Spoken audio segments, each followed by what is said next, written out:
자, 오늘의 4위, 5위 소식 알아보도록 하겠습니다. 우여곡절 끝에 국민의힘 비상대책위원회가 공식 출범했습니다. 동시에 이준석 전 대표 체제는 출범 1년 2개월여 만에 해체가 됐습니다. 자, 이준석 전 대표. 국민의힘에서는 벌써 당원 당규에 따라서 이전 최고위는 다 해산이 됐기 때문에 이준석 대표에 대해서는 저희가 전 대표라는 호칭을 쓰도록 하겠습니다. 자, 비대위 출범과 동시에 내일 비대위 효력 정지 가처분 신청 신문이 예정돼 있어서요. 좀 논란이 좀 더 이어질 것 같습니다. 자, 오늘 비대위 출범했던 그 현장으로 저희는 한번 가보도록 하겠습니다.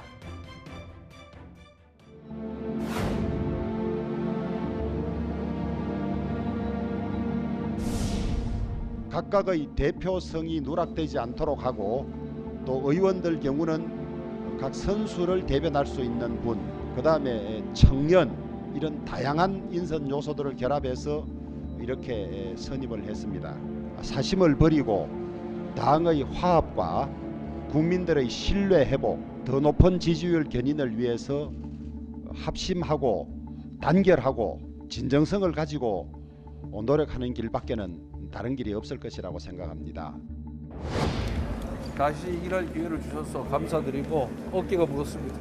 비대위 구성이 더 급한 일이기 때문에 그게 마무리돼야 저도 홀가분하게 그만두든지 아니면 다시 일을 하든지 결정할 수 있었기 때문에 의원님들의 뜻에 따라서 거취를 결정하는 것이 앞으로 비대위의 활동에 도움이 된다 이렇게 판단을 내렸기 때문에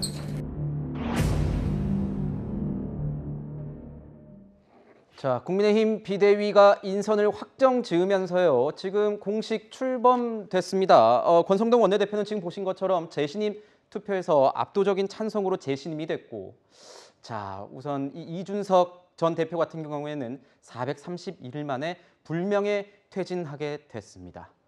최병묵 위원님께 여쭤보겠습니다. 네. 어떻게 보십니까? 이 공식 출범한 비대위 비상 상황 제대로 탈출할 수 있게 잘 이끌어갈까요? 근데 뭐 잘 아시다시피 우선 내일 가처분 신청이 어떤 결과를 낳느냐, 뭐 물론 대체적으로는 아마 인용되지 않을 것이다 이런 의견이 많이 있습니다만, 네.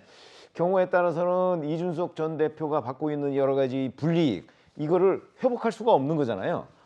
그렇기 때문에 아마 거기 인용 가능성도 뭐 조금은 있다 또 이런 전망도 나오니까 저희가 여기서 섣불리 예단할 수는 없고요. 그거에 따라서 사실은 만약에 가처분 신청이 인용된다면 국민의힘은 또 한 번 회오리 그야말로 경랑에 휩싸이게 되죠. 그렇죠. 비대위가 제 기능을 못하게 되니까. 네. 그게 이제 1차적인 관건이고, 그다음에 두 번째는 설령 내일 가처분 신청이 인용이 안 된다고 할지라도 이준석 리스크는 여전히 지금 활동적이죠. 진행형입니다. 무슨 얘기냐면 본인이 계속해서 불복을 하고 있고, 그다음에 뭐 방송을 통해서 여러 여론전을 하고 있지 않습니까?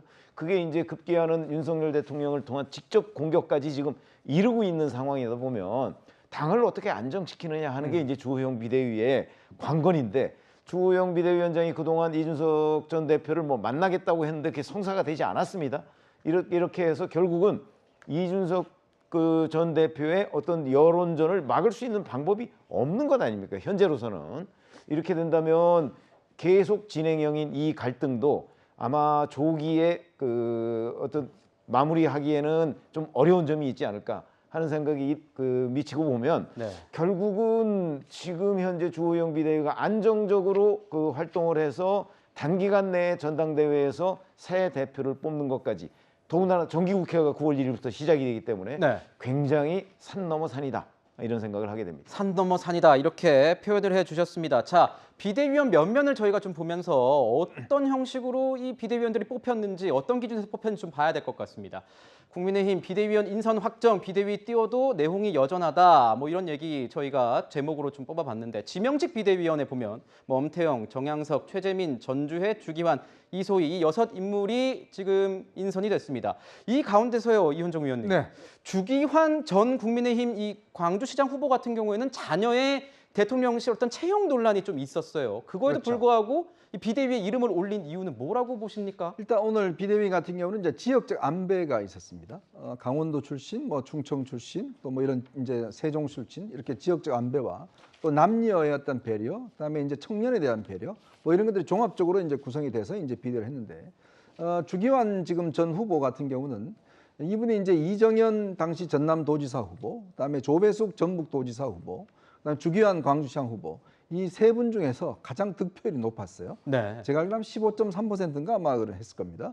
오늘 그 조호영 위원장이 이제 하면서 본인이 이제 그 중에서 가장 그래도 득표율이 높아서 대표성으로 일단 했다라는 것인데 문제는 이분이 이제 검찰 수사관 출신입니다. 광주지검에. 그때 윤석열 대통령하고 또 친분이 있어요. 검찰 인연이 있죠. 네, 그렇습니다. 그러다 보니까 이제 광주시장 후보로도 나왔었고 또 지금 아들이 이제 대통령실에 근무하고 있는 거 아니겠습니까? 6급으로 채용됐다. 그렇습니다. 뭐 그런 등등이 있기 때문에 저는 좀 더 이런 부분들에 대한 좀 거리감을 두자면 좀 이런 부분들에 대해 좀 고려를 해야 되는 것이 아닌가라는 생각했었는데 물론 이정현 또 이 후보 같은 경우는 당 대표 출신입니다. 그러니까 네. 또 비대위원 하기에는 좀 격이 안 맞고 조배숙 의원도 사실은 당 대표 대행까지도 했던 분이기 때문에 아마 이제 정치 신인인 주기환 후보를 아마 비대위원으로 임명했는 거 아닌가 그런 생각이 듭니다. 네. 지금 보면요, 이 권성동 원내대표의 재신임 관련해서도 계속 말이 나오고 있습니다. 국민의힘 내부에서 이런 비판의 목소리도 나오는데요. 직접 한번 들어보겠습니다. 비상 상황의 어떤 원인 제공자 또는 직접적 책임자로서의 그 책임을 저는 묻지 않을 수 없다 이렇게 생각합니다. 비상 상황의 원인 제공자가 또 비대위원으로 참여한다는 것은 넌센스 아니냐 이런 얘기도 지금 많이 나오고 있습니다. 자, 이준석 대표도 이런 얘기를 했습니다. 전 대표. 내부 총질 문자와 체리 따봉 받은 걸 노출시켜서 지지율 떨어지고 재신임을 받았다. 이건 굉장히 아이러니 아니냐 이렇게 얘기를 하고 있는데 소영주 대변인님께서는 어떻게 보십니까? 대통령과 원내대표가 어떻게 보면 만든 이 비상 상황이라는 지적도 나오고 있는데 거기에서 이준석 전 대표만 내쳤다? 그리고 종결한다? 이러면 국민들이 어떻게 받아들일까요? 좀 궁금하기도 한데요. 저는 이준석 전 대표가 얘기하기 전에 아주 오랫동안 계속 얘기해 왔습니다.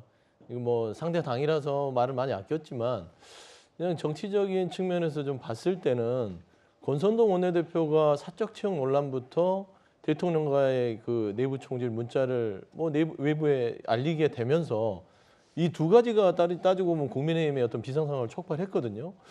그런데 비상 상황을 촉발한 권선동 원내대표는 그대로 있고 직무대행만 내려놓고 그 주변에 있는 사람들만 다 책임지고 떠났어요. 그리고 비대위에 본인이 다시 돌아왔다. 따지고 보면은 본인이 책임졌으면 따지고 보면 지금 쉽게 해결될 수도 있는 문제다. 이준석 전 대표를 안 끄집어낼 수도 있었지 않았냐라는 점에서는 이준석 전 대표의 말이 맞다고 보고요. 이번에 좀 비대위를 보면 뭐 좀 박하게 얘기하긴 그러지만 그냥 객관적으로 보면 윤핵관이 그냥 선글라스를 끼고 나 윤핵관 아니야 하는 그런 느낌이에요. 왜 그러냐면 중심 인물의 권선동 원내대표가 있고 또 보면은 검찰 출신의 주기환도 있고 그 몇몇 자체가 다 그렇습니다.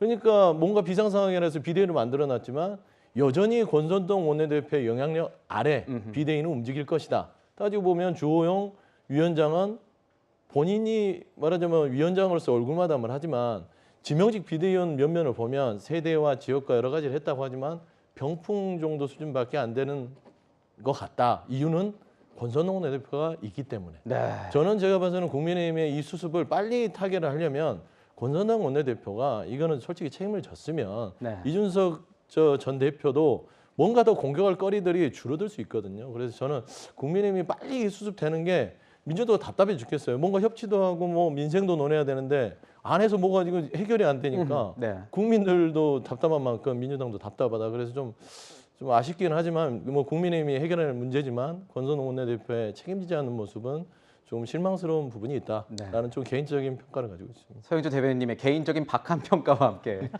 국민의힘 비대위 선글라스 론까지 한번 들어봤는데